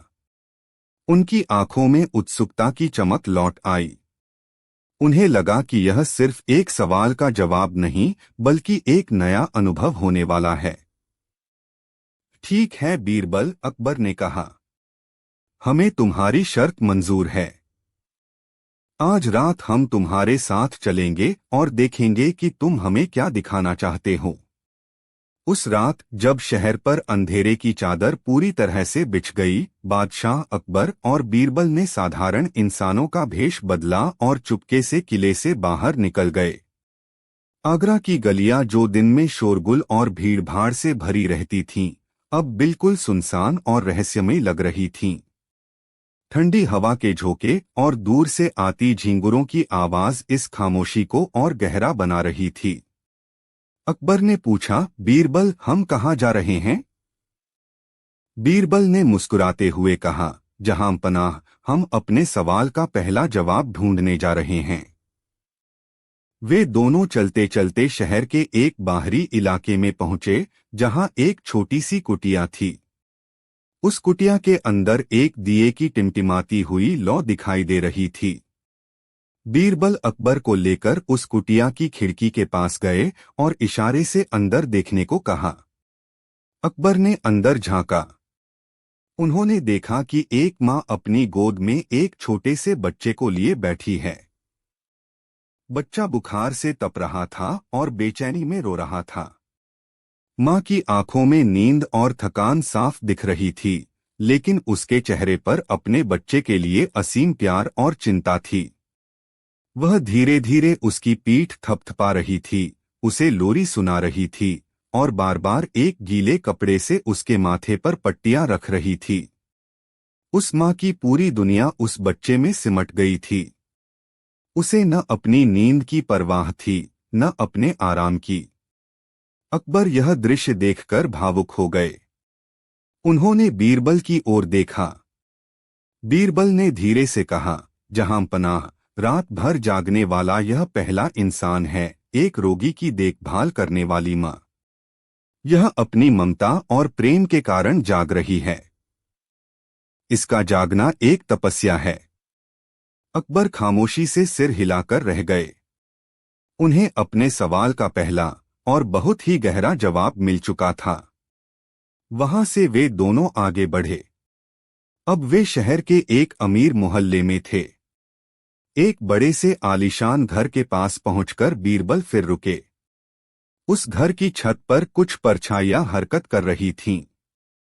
बीरबल ने अकबर को एक अंधेरे कोने में छिपा दिया और खुद भी छिप गए। उन्होंने देखा कि दो लोग दबे पांव उस घर की दीवार फांदने की कोशिश कर रहे थे। उनके हाथों में औजार थे और उनकी आंखों में लालच और डर का मिलाजुला भाव था। वे चोर थे जो उस अमीर सेठ के घर में चोरी करने आए थे।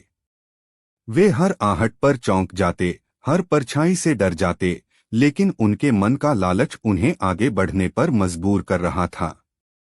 बीरबल ने फुसफुसाते हुए कहा, जहां पनाह, रात भर जागने वाले ये दूसरे लोग हैं, भोगी।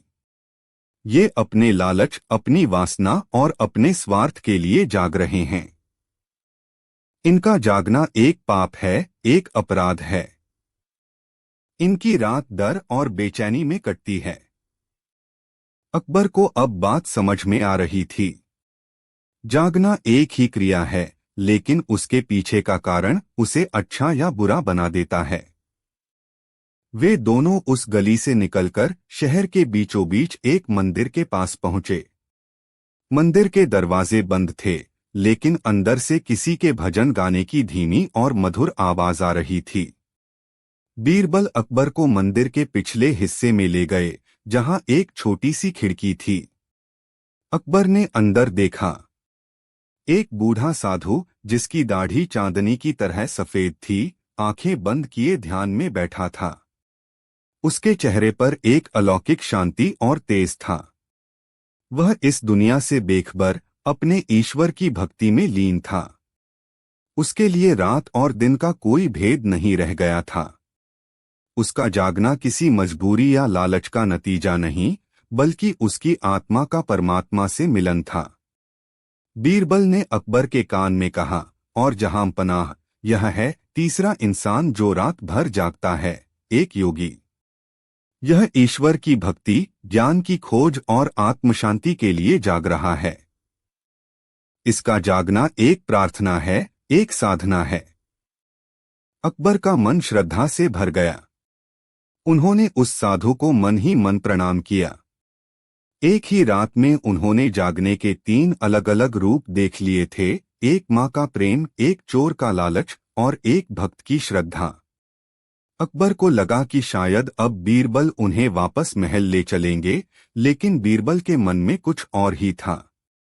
वे चलते चलते एक छोटे से घर के पास रुके, जिसके दरवाजे की दरार से रोशनी छनकर बाहर आ रही थी। बीरबल ने दरवाजे पर बहुत धीरे से दस्तक दी। अंदर से एक नौजवान की आवाज आई, कौन है? बीरबल ने अपनी आवाज बदलकर कहा, हम मुसाफिर हैं, भाई। बहुत प्यास लगी है। क्या थोड़ा पानी मिल सकता है? थोड़ी देर बाद दरवाजा खुला। एक दुबला-पतला नौजवान हाथ में दिया लिए खड़ा था। उसकी आंखें पढ़ने की वजह से लाल हो रही थीं।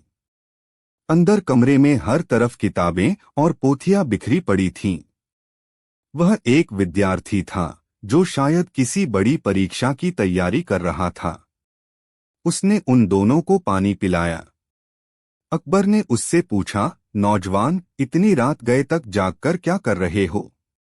पूरा शहर सो रहा है। उस विद्यार्थी ने जवाब दिया, जनाब, मेरे पिता एक गरीब किसान हैं। उन्होंने अपनी सारी जमा पूंजी मेरी पढ़ाई पर लगा दी है, ताकि मैं एक बड़ा विद्वान बनकर उनका और अपने देश का नाम रोशन कर सकूं। मेरे पास सोने के लिए वक्त नहीं है। मेरा हर एक पल कीमती है। उसकी आंखों में एक सपना था, एक जुनून था। वह अपने भविष्य को बनाने के लिए, अपने ज्ञान की प्यास बुझाने के लिए जाग रहा था। जब वे दोनों उस घर से निकले, तो बीरबल ने कहा, जहां पनाह, यह चौथा व्यक्ति है जो जागता है, एक उद्योगी या ज्ञान का खोजी। यह अपने लक्ष्य को पाने के लिए, अपने सपनों को सच करने के लिए जाग रहा है। इसका जागना एक यज्ञ है। अब सुबह होने वाली थी। आसमान का रंग धीरे धीरे बदल रहा था। दूर से किसी मस्जिद से अजान और किसी मंदिर से घंटियों की आवाज आने लगी थी। अकबर और बीरबल अब महल की ओर लौट रहे थे। अकबर पूरी रात के अनुभवों से थक चुके थे, लेकिन उनका मन एक नई रोशनी से भर गया था। वह चुप थे, लेकिन उनके चेहरे पर एक गहरी संतुष्टि का भाव था। महल में पहुंचकर जब सूरज की पहली किरण ने उनके झरोखे को छुआ, अकबर अपने सिंहासन पर बैठे और उन्होंने बीरबल की ओर देखा। बीरबल, हम तुम्हारी चतुराई के हमेशा से कायल रहे हैं, लेकिन आज तुमने हमें जो सिखाया है वह किसी भी किताबी ज्ञान से कहीं बढ़कर है। तुमने हमें सिर्फ एक सवाल का जवाब नहीं दिया, बल्कि जिंदगी का एक बहुत बड़ा फलसफा सिखाया है। बीरबल ने मुस्कुराकर सिर झुकाया। अकबर ने आगे कहा, अब हम समझे। तुम्हारा जवाब क्या था, उसे अपने शब्दों में पूरे दरबार के सामने बयां करो।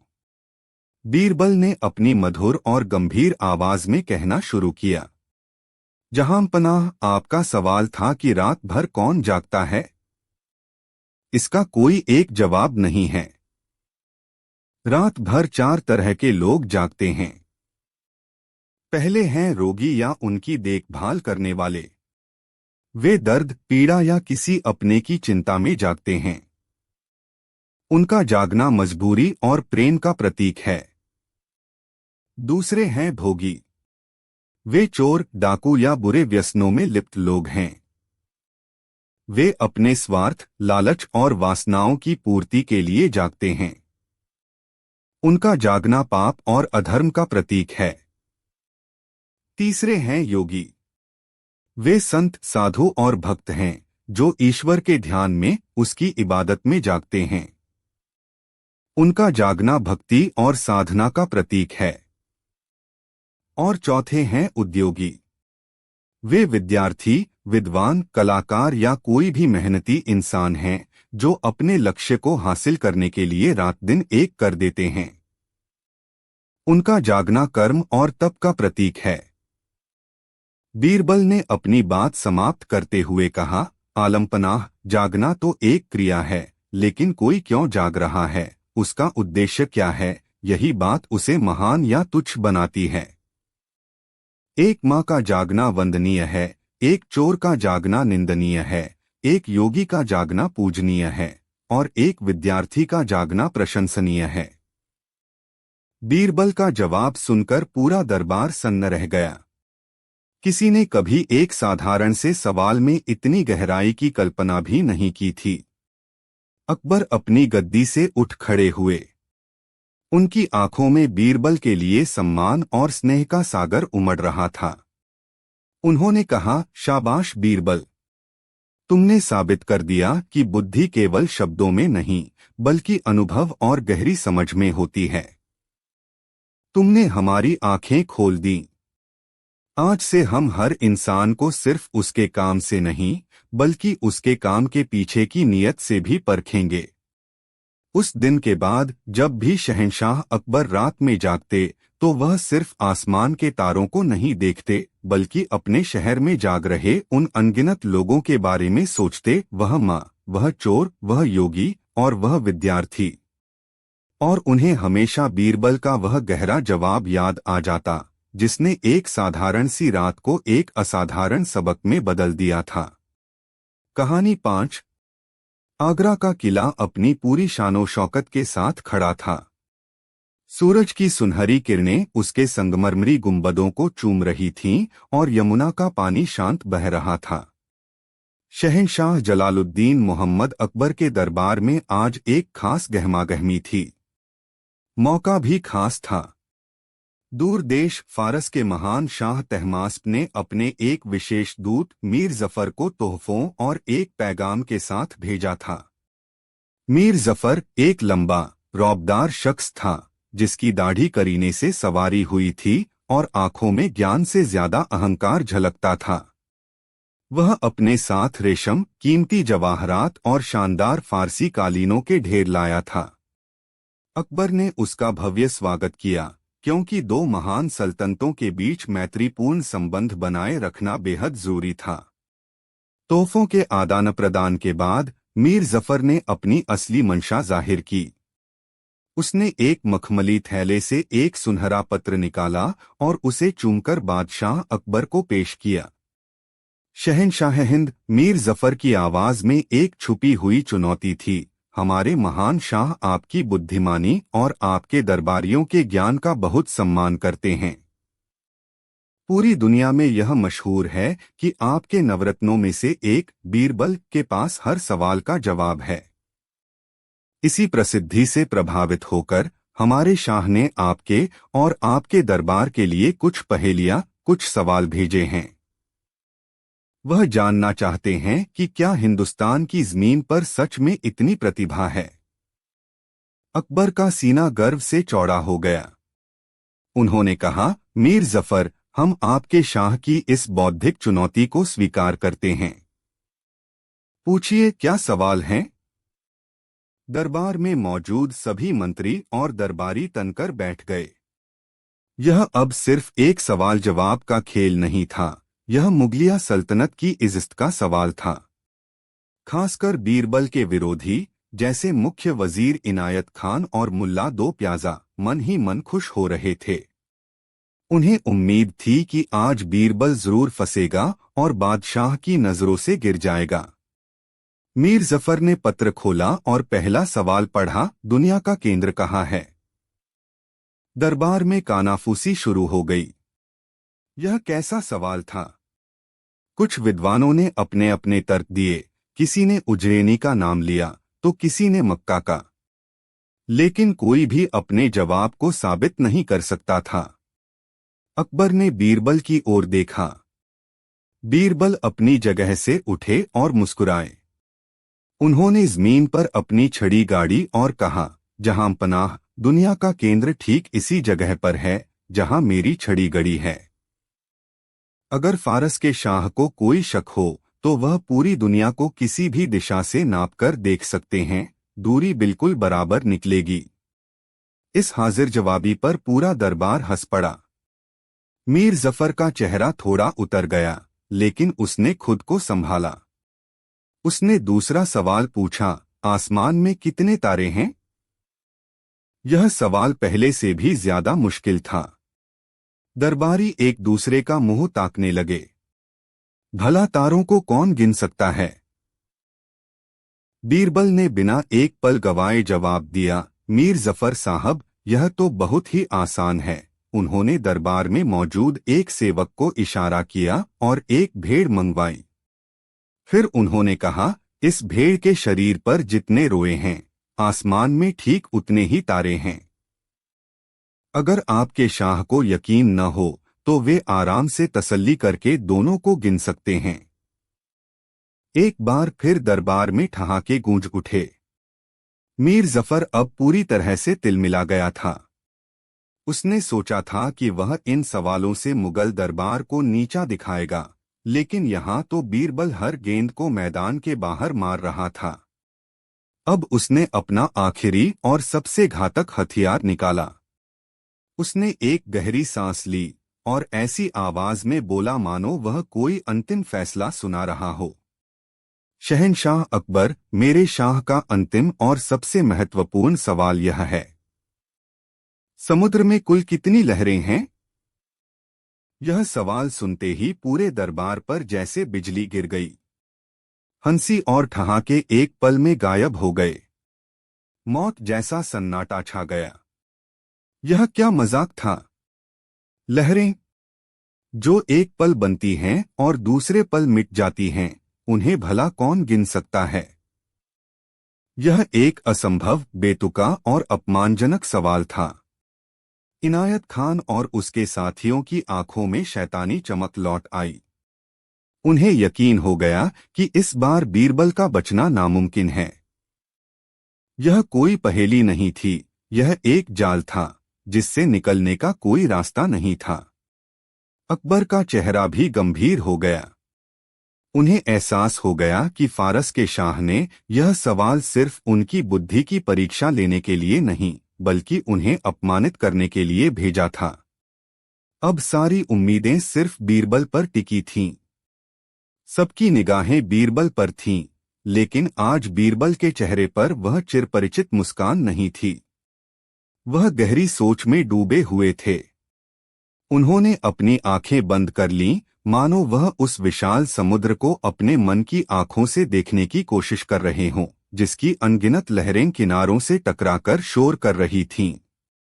कुछ देर की खामोशी के बाद बीरबल ने आंखें खोलीं। जहांपनाह, उन्होंने बहुत शांत और सधी हुई आवाज में कहा, यह सवाल सच में बहुत गहरा है।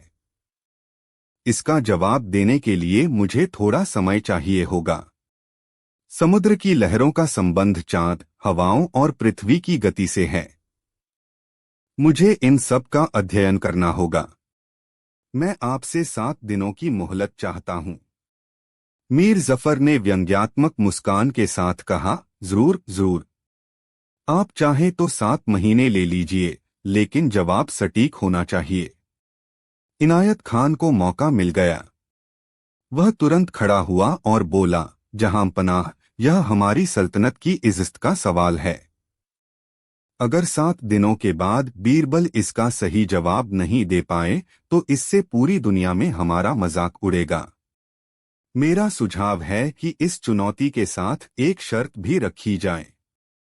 अगर बीरबल नाकाम रहते हैं तो उन्हें मंत्री पद से इस्तीफा देना होगा। यह एक सीधा हमला था। अकबर बीरबल को बहुत मानते थे, लेकिन वह दबाव में आ गए।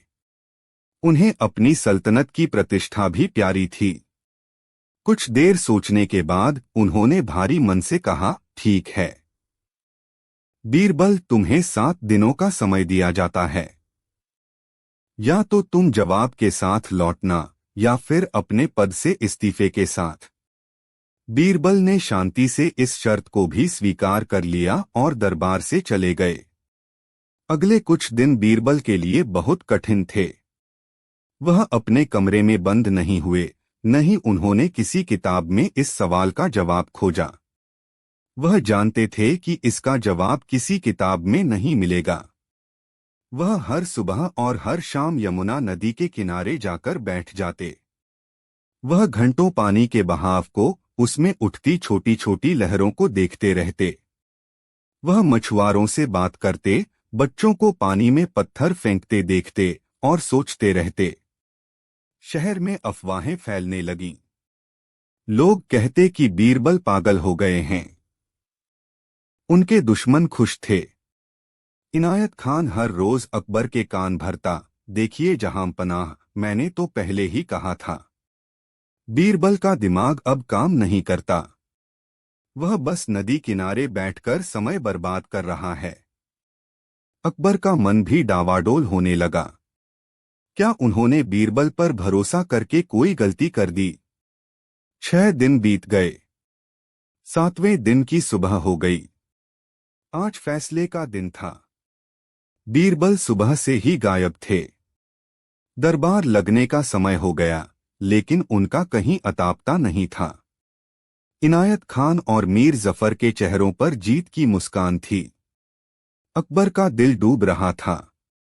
उन्हें लग रहा था कि आज उन्हें अपने सबसे काबिल मंत्री और दोस्त को खोना पड़ेगा। दरबार खचाखच भरा हुआ था। सब बेसब्री से बीरबल का इंतजार कर रहे थे। तभी दरबार के दरवाजे खुले और बीरबल ने प्रवेश किया। लेकिन वह अकेले नहीं थे। उनके साथ 2 सेवक एक अजीब सी चीज उठाकर ला रहे थे। वह एक बड़ा, खुरदुरा, बेडौल सा पत्थर था, जो शायद नदी के किनारे से उठाया गया था। बीरबल ने उस पत्थर को दरबार के बीचों बीच रखवा दिया। सब लोग हैरान थे कि इस पत्थर का लहरों की गिनती से क्या लेना देना है। बीरबल ने बादशाह को सलाम किया और मीर जफर की ओर मुड़े। मीर साहब, मैं आपके सवाल का जवाब लेकर आ गया हूं। मीर जफर ने घमंड से कहा, तो बताइए बुद्धिमान बीरबल, समुद्र में कितनी लहरें हैं? हमें एक निश्चित संख्या बताइए। बीरबल मुस्कुराए। आज उनकी वही पुरानी, रहस्यमयी मुस्कान लौट आई थी। उन्होंने कहा, समुद्र में लहरों की संख्या निश्चित है और मुझे वह संख्या पता है। लेकिन वह संख्या इतनी बड़ी और पवित्र है कि उसे यूं ही सबके सामने नहीं बताया जा सकता। उसकी एक प्रक्रिया है। कैसी प्रक्रिया? अकबर ने उत्सुकता से पूछा। बीरबल उस बड़े से पत्थर के पास गए और उस पर हाथ फेरते हुए बोले, प्रक्रिया यह है कि लहरों की गिनती हमेशा किनारे से शुरू होती है। यह पत्थर जो आप देख रहे हैं, यह कोई आम पत्थर नहीं है। यह लहरमापक पत्थर है। जब तक यह पत्थर समुद्र के किनारे पर रहेगा, तब तक लहरें बनती रहेंगी। अगर आपको लहरों की गिनती रोकनी है, तो पहले आपको इस पत्थर को समुद्र से हटाना होगा। मीर जफर को यह सब बकवास लग रहा था। उसने चिढ़कर कहा, यह तुम क्या बकवास कर रहे हो बीरबल? हमें इन पहेलियों में मत उलझाओ। सीधा सीधा जवाब दो। बीरबल ने कहा, मैं सीधे जवाब पर ही आ रहा हूं। समुद्र में ठीक उतनी ही लहरें हैं जितनी इस पत्थर पर धूल के कण हैं। लेकिन एक शर्त है। यह सुनकर इनायत खान जोर से हंसा। वाह, क्या जवाब है! अब क्या हम इस पत्थर पर धूल के कण गिनें?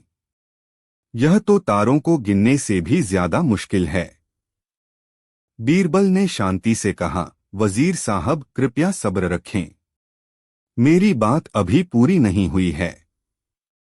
वह फिर मीर जफर की ओर मुड़े। शर्त यह है मीर साहब कि गिनती का एक नियम है। जब आपके लोग इस पत्थर पर धूल के कण गिनना शुरू करेंगे, ठीक उसी समय हमारे लोग समुद्र के किनारे खड़े होकर लहरें गिनना शुरू करेंगे। लेकिन गिनती शुरू करने से पहले आपको दुनिया के सारे समुद्रों को हुक्म देना होगा कि वे नई लहरें बनाना बंद कर दें, ताकि हमारी गिनती में कोई गड़बड़ न हो। जिस पल आप सारी लहरों को रोक देंगे, उसी पल हम इस पत्थर पर मौजूद धूल के कणों की सही संख्या आपको बता देंगे। और मैं वादा करता हूं, दोनों संख्याएं बिल्कुल बराबर होंगी। बीरबल ने अपनी बात खत्म की और खामोश हो गए।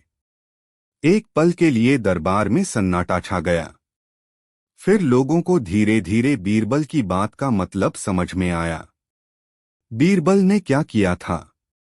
उन्होंने एक असंभव सवाल के जवाब में एक असंभव शर्त रख दी थी।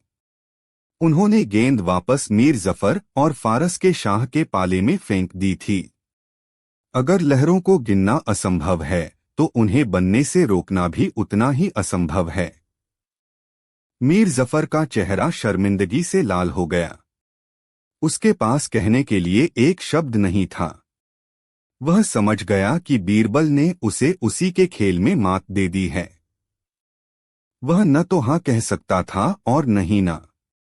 अगर वह कहता कि लहरों को रोकना असंभव है, तो वह खुद मान लेता कि उसका सवाल ही बेतुका था। इनायत खान और उसके साथियों के मुंह खुले के खुले रह गए। वे बीरबल को फंसाने चले थे, लेकिन बीरबल ने ऐसा जाल बुना था कि उसमें फारस का दूत खुद ही फंस गया था। अचानक शहंशाह अकबर जोर जोर से हंसने लगे। उनकी हंसी की गूंज पूरे दरबार में फैल गई। फिर एक एक करके सारे दरबारी हंसने लगे। यह हंसी मीर जफर के अहंकार पर, फारस के शाह की चुनौती पर और बीरबल के विरोधियों की हार पर थी। जब हंसी थमी तो अकबर अपनी गद्दी से उतरे और बीरबल के पास आए। उन्होंने बीरबल के कंधे पर हाथ रखा और कहा, बीरबल, आज तुमने सिर्फ अपनी नौकरी नहीं बचाई, बल्कि इस सल्तनत की इज्जत बचाई है। तुमने साबित कर दिया कि सबसे मुश्किल सवालों के जवाब हमेशा संख्या में नहीं, बल्कि बुद्धिमानी में छिपे होते हैं। तुमने एक असंभव सवाल का जवाब एक शानदार तर्क से दिया है। उन्होंने मीर जफर की ओर मुड़कर कहा, मीर जफर, अपने शाह से जाकर कहना कि हिंदुस्तान की दौलत सिर्फ सोने चांदी में नहीं, बल्कि बीरबल जैसे दिमागों में भी बसती है। और उनसे यह भी कहना कि अगली बार जब वे कोई सवाल भेजें, तो यह सुनिश्चित कर लें कि उसका कोई तार्किक आधार हो। मीर जफर ने शर्मिंदगी से सिर झुका लिया। उसने अपनी हार स्वीकार कर ली थी। उस दिन के बाद बीरबल का कद दरबार में और भी ऊंचा हो गया, और यह कहानी हमेशा के लिए इतिहास में दर्ज हो गई कि कैसे बीरबल ने अपनी चतुराई से एक असंभव सवाल को संभव बना दिया था। यह कहानी हमें सिखाती है कि दुनिया में कुछ समस्याएं ऐसी होती हैं जिनका हल सीधे रास्ते से नहीं मिलता। उनके लिए आपको अपनी सोच का दायरा बढ़ाना पड़ता है, और कभी-कभी एक बेतुके सवाल का जवाब एक और बेतुके तर्क से ही देना पड़ता है। बुद्धि का असली कमाल जवाब देने में नहीं, बल्कि सवाल को ही निरस्त कर देने में है। कहानी 6। मुगलिया सल्तनत की राजधानी आगरा में हर तरफ शहंशाह अकबर और उनके सबसे प्रिय सलाहकार बीरबल की बुद्धिमानी के चर्चे थे। बीरबल अपनी चतुराई से बड़ी बड़ी गुत्थियां सुलझा देते थे, पेचीदा मामलों में इंसाफ करते थे और बादशाह के अटपटे सवालों के ऐसे जवाब देते थे कि सुनने वाले दंग रह जाते थे। ऐसा लगता था कि दुनिया में कोई ऐसी समस्या नहीं है जिसका हल बीरबल के पास न हो।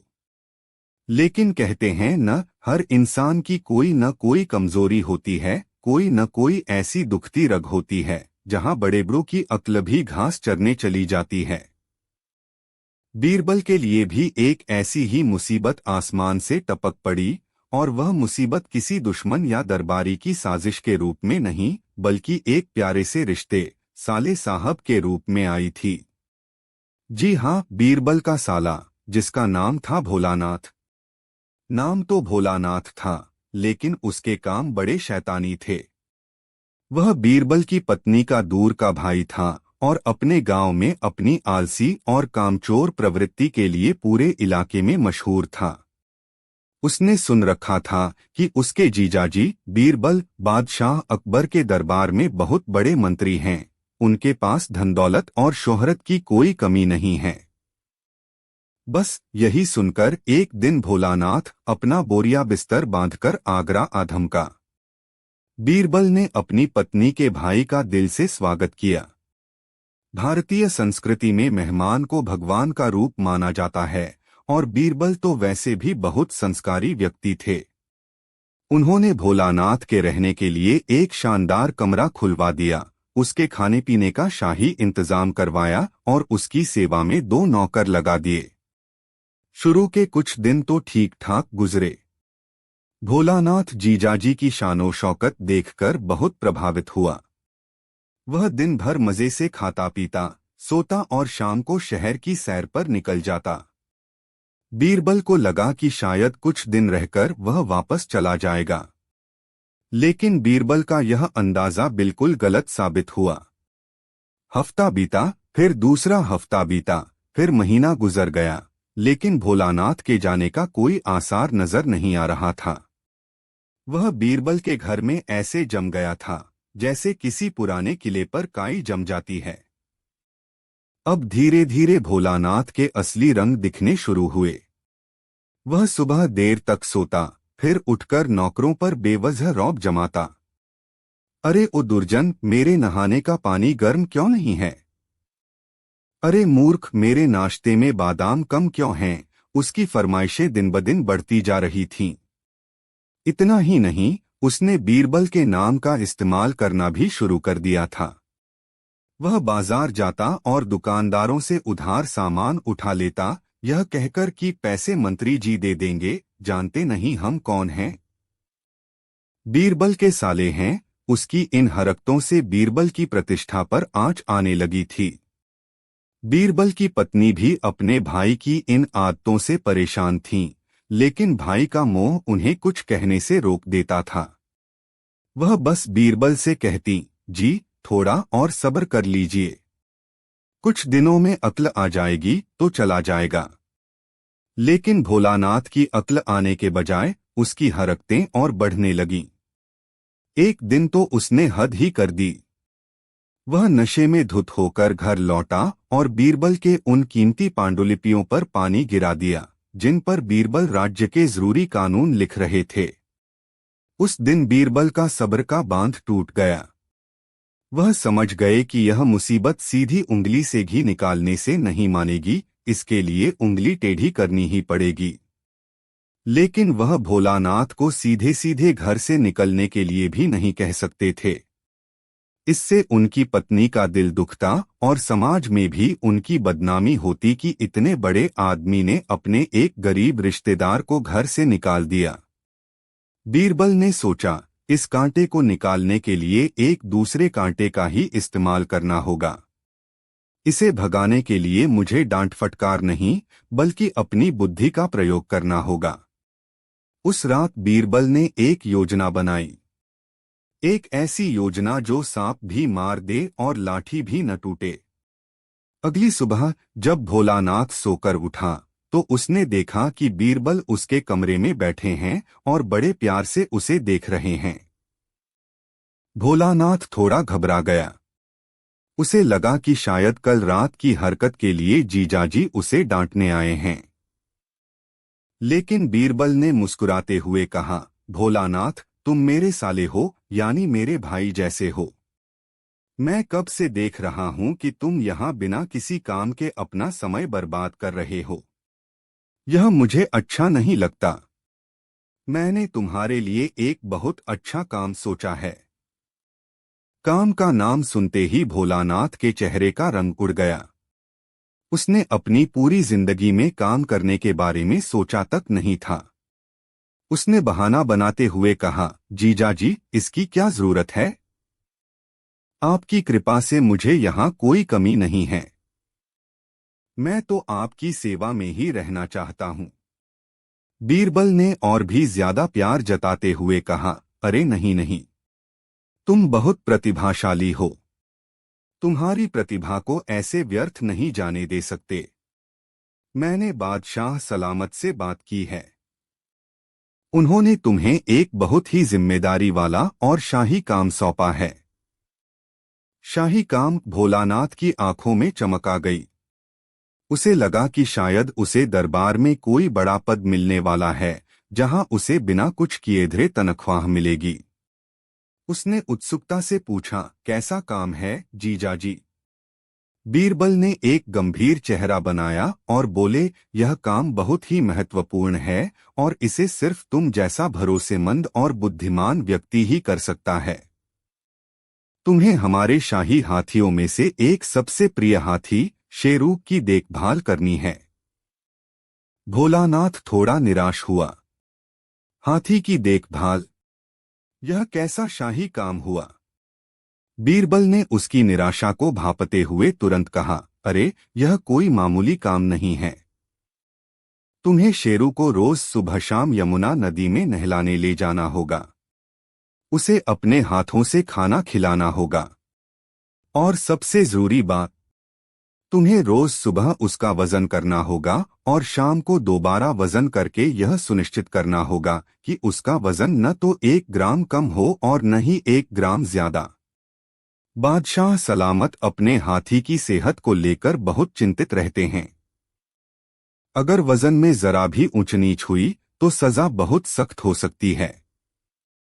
भोलानाथ ने सोचा, चलो काम थोड़ा अजीब है, लेकिन है तो शाही हाथी का।